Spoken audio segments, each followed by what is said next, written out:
और भाई हिंदू, सुन ही रहे होगे पहलगांव में जात नहीं पूछी, आप धर्मनिरपेक्ष हो या नहीं हो ये भी नहीं पूछा,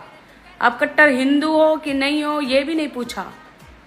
आपका कोई मित्र आपका दोस्त कोई मुसलमान है कि नहीं ये भी नहीं पूछा, आप मांस मदिरा का सेवन करते हो ये भी नहीं पूछा, आप पाठ पूजा करते हो नहीं पूछा, आप हिंदू कट्टर हिंदुओं के समर्थन में आते हो नहीं आते हो ये भी नहीं पूछा, आप बीजेपी का समर्थन करते हो कांग्रेस का समर्थन करते हो किस पार्टी से हो ये भी नहीं पूछा, सिर्फ ये पूछा कि कौन धर्म से हो,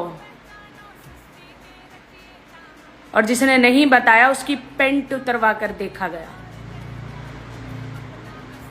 तो इसलिए अपने धर्म के हो जाओ, अपने धर्म के साथ खड़े हो जाओ, ठीक है, नहीं तो ऐसा ही होगा।